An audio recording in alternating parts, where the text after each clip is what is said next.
Hey all, Randy Roth here. Today we're going to talk about getting out of Babylon. What does that mean?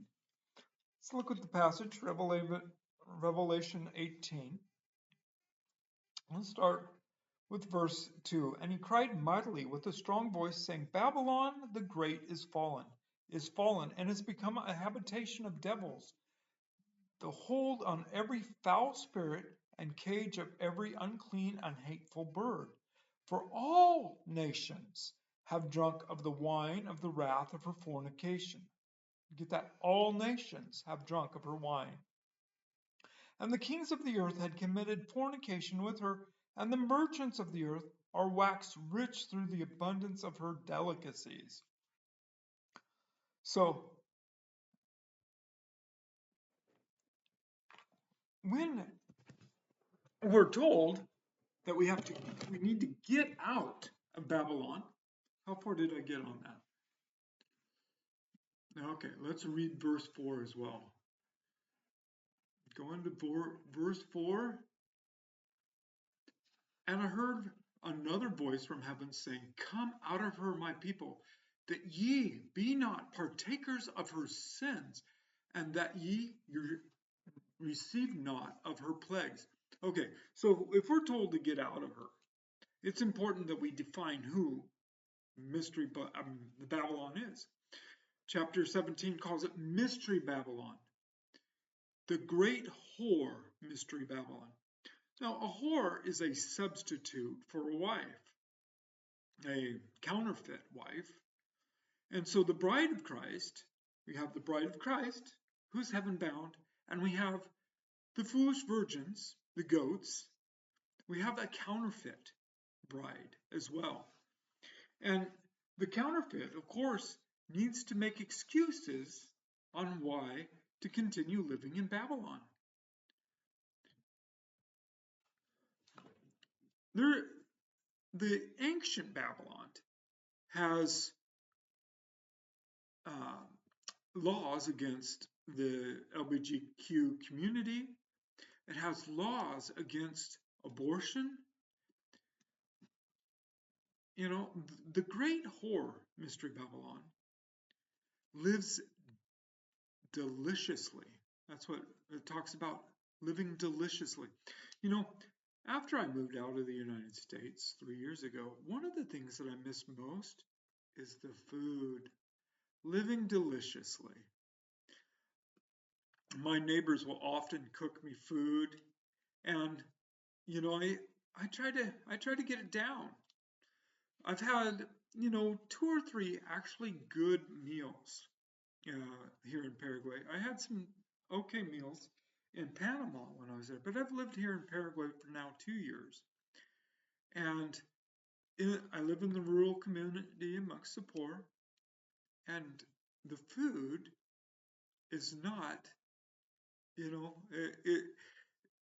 it's not delicious, to say the least. They pretty much eat the same thing all the time. You know, I have a load of mandarin trees. I go out there and I pick mandarins, and you know, a mandarin in and of itself is delicious if you're hungry and you haven't had one for a while. But if you have, you know, a couple dozen trees of mandarins, you know, it's just not the same of being, you know, hungry for one, for not having one for a while. Okay, lots of great fruit here. Mandarins, mangoes, bananas, passion fruit, you know, dragon fruit, just loads of all sorts of fruits here. Avocado season right now as well. Neighbor gave me a load of avocados. I traded him some mandarin juice for it. Okay, so what am I talking about? I'm talking about getting out of Babylon. You know, I felt like the Lord told me several years ago I needed to get out of Babylon. And people say, oh, well, no, that's a mindset.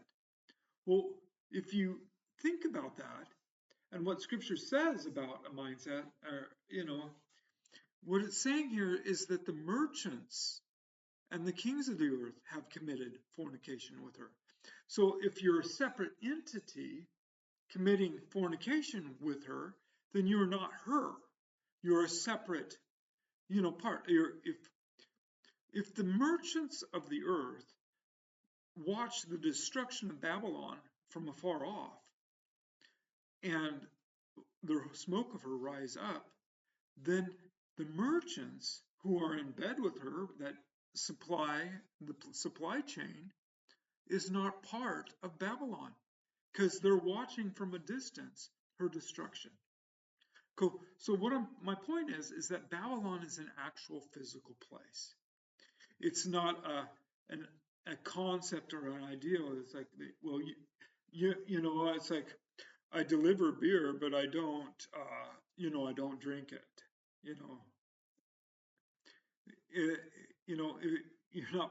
You're not part of the solution if you're part of the problem. And the merchants of the earth are part of the problem and not the solution, but they are not, part of Babylon. So the Old Testament shows that the daughter of Babylon is the place where people go in the world to get an education. What is the United States' greatest export? Well, it's education. Education is a scam. The people today, it's like, I have a bachelor's degree, I have a master's degree, and I can't even get a job at Walmart. Well, because they're not after helping you get a job, they're after selling you an education and getting you in debt.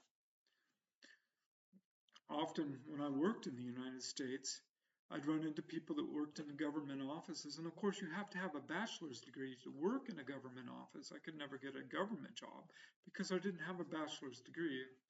I'd gone and had to school with several different majors, never knew what I really wanted. I did know I didn't want school. I went as a pre-med, and I learned a lot about the pharmacy companies and the scams there, which are it's really sad. And I went engineering with that, but I got out before I got into debt, and I'm so glad I did. Both my sisters got a huge debt over them. My younger sister, she's in her 50s, and she has a huge debt over her head, still at this age. And, not able to pay it off. My older sister, she went into the Peace Corps, and they had a program that forgave your largest debt. If she would have put all of her debt into one basket, they would have forgiven all of it. But she ended up having to pay off the smaller loans, which eventually she did, I believe, and was able to make that happen. But my younger sister, no. So either way, there's a huge price for the education that is being exported by the great whore, Mystery Babylon. It's just amazing the mindset in the United States and in Europe. I asked a fellow neighbor here that lives about 20 minutes away. I asked him, what do you notice about Europe? Because he's from Germany, and he goes back every 4th month and is an eye surgeon. He said the anxiety level has just gone through the roof. And that's the same with the United States. You see the anxiety level go through the roof. You get people, believing in the rapture, and there's a major anxiety level when the rapture is not happening, and they're seeing the current events unfolding because they really have no relationship with God to walk through with him over all that is coming upon the earth. That's what Jesus said in Luke 21:36. Pray always that you might be counted worthy to escape all that is coming upon the earth. It's not about escaping via rapture. It's about God walking with us through all that's coming down. If it was about a rapture, then then what they're doing is they're preaching a salvation of works, because you can't be saved by works, and therefore you cannot be raptured by works either, because the only prerequisite for being raptured is salvation. So when somebody tells you, well, we're to pray always that we can be counted worthy to be raptured, well, that's a salvation of works. However, if you're praying always that you may be counted worthy to have a relationship with God, that's what praying always is. It's a relationship with God, and that's what it is. All right. So, getting out of Babylon. Loads of people are not able to make ends meet now. They're seeing the crunch, and with the result of the Strait of Hormuz being shut down, the economy is getting ready to dump. And so what I'm offering here is, as I'm offering a solution to get out of Babylon. Like I said, I got out of Babylon, the United States, 3 years ago. And today, the doors are still open in Paraguay. First, like I said, I first went to Panama. The problem with Panama is that they still use the US dollar. So when the inflation of the United States hits, it also hits Panama. The price of property has gone through the roof. You want to buy property in Panama, it's just outrageous, just like it is in the United States. And people don't want to sell because the value continues to rise, or it was when I was there a couple of years ago. I think the bubble has popped, and now it's, not the same as what it was. But I'm out of that loop. I now live in Paraguay, and within the first couple of weeks of moving here, I found a farm, got it, and I live. Now that's where I now live, in Paraguay. You can buy a 5-acre farm for $20,000 that has mature fruit trees and a house. You can buy a house in town that has some fruit trees in a small town. I don't know about Ascension.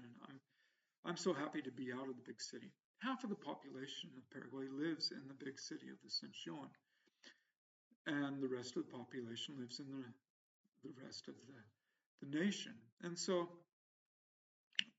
there's more cows than there are people here, because the great export here is cattle. A cow can have the same wage of a person for 6 months. A 6 months wage is the same as what they consider, the sale of a good milk cow. So you have a couple cows, that's, the value of a full year's wage. So the reason that the cows are priced high is because they're a great export, and the export prices are on the world market. So that's the price of beef, it's in the commodities. So it's a good deal for them as long as that market continues. The people still keep buying beef. I can see that collapsing with not being able to ship because of lack of fuel or something of that nature. But anyways, right now that's a good deal. So I'm not making any money right now selling people property.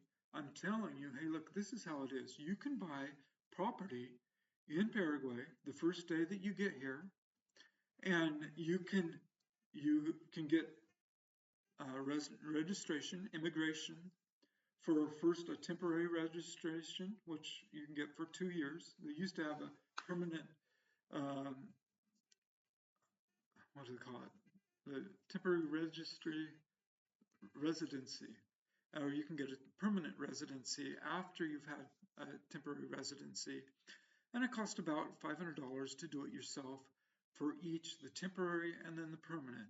If you have somebody help you, well then on both. It costs you, around $1,500 to have somebody, which, the information's there. You can get it, on how to do it yourself. It's not that difficult. It's a matter of running around, and it's going to take you a couple days because you got to wait for Interpol. Thing is, before you get here, you have to get your paperwork in order. You have to get your birth certificate apostolized. You have to get an FBI report apostolized from the FBI. And then after that, then you can get, after you get all your documents ready to go, then you can come and make that happen. Now, if you live in a state where you walk in and get your FBI report right away, then that's great. But I think there's only like 6 places you can do that in the United States. And most states don't have that a way of doing that. And it takes a couple months to get that and then get it apostolized as well. So if you're thinking in terms of escaping Babylon and you're thinking, hey, look, Paraguay might sound like a great place, which it is. It's a great place. It's 97% Catholic. And so people, I wouldn't say they're God-fearing necessarily because it's Latin America.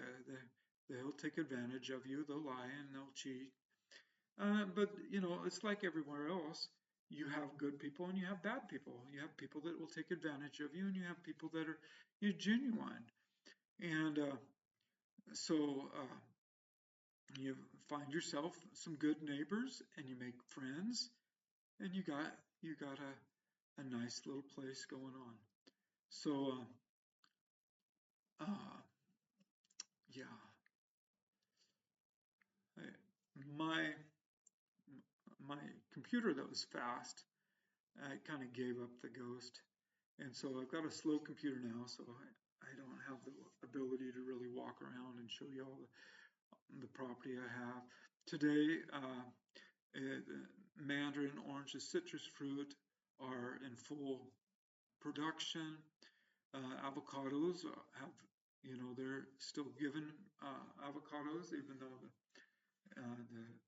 the main production had started a month ago or so. Lots of other fruit I've got as well. My water bill, I have municipal water. It's about $3 a month. Electric bill it depends on what you use. You got air conditioning, you got a heater. It gets cold here. I got me a wood stove that I welded together, and so currently got that going on because at night it gets to about 6 degrees Celsius, which is like 41 or so, 43. That's what it got last night. We on occasion get a frost on the ground, and so I had to cover my cacao tree that I planted because I didn't realize that it liked the warmer climates. So this is a semi-tropical area, and lots of information out there. Just Google some YouTube videos. I recommend staying away from a guy by the name of Radu. He can help you out, but he's a dishonest individual. If you're looking to get help in the area of immigration, I recommend a gal by the name of Carol Gonzalez. She is an actual lawyer in Paraguay, and she's actually cheaper than Radu. Radu has a bunch of YouTube websites and he sells property. I did buy a piece of property from Radu. Radu, like I said, is a dishonest individual. He lied to me about just loads of things. He might have lied to me over 100 times over the course of things, and in fact, he would lie to people on Facebook concerning me, telling people that I was looking to get a deal with immigration and buying the property, which there's no truth to that whatsoever. He simply lied about the title. He lied about different things. And so I do not recommend him. That being said, there is a lot of people that you can trust. There's people that offer information. Look for people that offer information that do not want anything from you, that aren't trying to sell you something. Those are the people that are more trustworthy than the people that are, looking to make a buck off of you, the merchants. You go to like expats in Paraguay and you find that it's actually a merchant website. The people that are catered to are the ones that are attempting to make money off of you. And so lots of money to be made off of the expats because the expats have a lot of money because if you have a piece of property that you sell in the United States, the value is 20 times more than that of the same property here in Paraguay. And so you can buy a property. Like, I wouldn't recommend 10 acres because the vegetation grows fast here. I recommend 5 acres or smaller, unless you're going to keep a forest and not touch it, or you have cow pastures and you can throw some cows on it. But other than that, I mean, you have upkeep. If you have a cow pasture, you gotta keep the fences mended. The more pasture you have, the more you have to mend. Which is, people, you can hire help. Currently, the rate is about $14 a day for help. That's a day's wage. When I first got here, it was more like $12 a day. But the dollar has deflated in value since August of this last year by about 20 to 25%. So that's substantial. It was 8,000 to 1 and now it's around 6,000 to 1. So that's a big loss. If you're looking to buy property, that means instead of paying 20,000 for the property, you'd be paying 25,000 for the same piece. The inflation is noticeable here. I mean, with the price of fuel has jumped about 20% since the Strait of Hormuz has shut down. But Paraguay doesn't get its oil from Europe or Asia. It gets it from South America, and so it's not a big deal. There isn't a huge population in Paraguay. There's only like 7.5 million people, which is not big at all. And considering half of them live in the big city, that makes the size of the population pretty sparse. I mean, that's about the population of Israel. 7.2 million people live in Israel. So if you're interested, look me up. Try to if you decide, hey, look, I want to head that direction, try to get information available on how to reach me, and we can talk. I'm not interested in telling you, hey, look, it's going to be all sugar-coated and everything like that. Excuse me. The people that are wishing to make money off you will tell you that. There are issues. I mean, you say, oh, I'm interested in agricultural. Well, the agricultural is great. However, there is also a problem with the bugs and the stuff that you're not familiar with. That if you buy a piece of property that is established, like you can buy a nice farm for $100,000 that is well cared and it's got a nice it's productive, and the people have been working it. And the problems aren't there because they've been worked out. The kinks have been worked out. I mean, that you have less issue, the less wilderness that you have, the more developed that you get. Yes, there's less problems with snakes or anything of that nature. The more rural, the more wilderness you get, the less that it's been taken care of. Yes, there's more problems. One of the big problems is the leafcutter ant, and you go and you plant your fruit trees, and then all of a sudden they're all dead in the middle of the night or loss of leaves, and now you have to, go find the trail of leaves that go back to the ant nest. And it's not a big deal to take out the ant nest, but it is a big deal when you're trying to when you plant a bunch of trees and now they lost all their leaves. And, they'll grow back, the first and second time. But after that, they're pretty much dead. You have to really attempt to get some life going on them. And then, of course, you got your neighbor's chickens that'll come and eat all your corn that you planted. Or I spent 10 hours planting corn this last year, just planting alone. And I kept getting the verse while I was planting, do not work for food that perishes. And, it's like I'm trying to get a clue. I should have got a clue. But, I learned the lesson because every single one of those plants were taken out by my neighbor's chickens. And, I'm looking to have good relationships with my neighbors. And, so you got to work with your neighbors. That's just the thing. The neighbors are your heart of survival. So, all right. Hope this is helpful. Take care. God bless. And get out of Babylon. All right.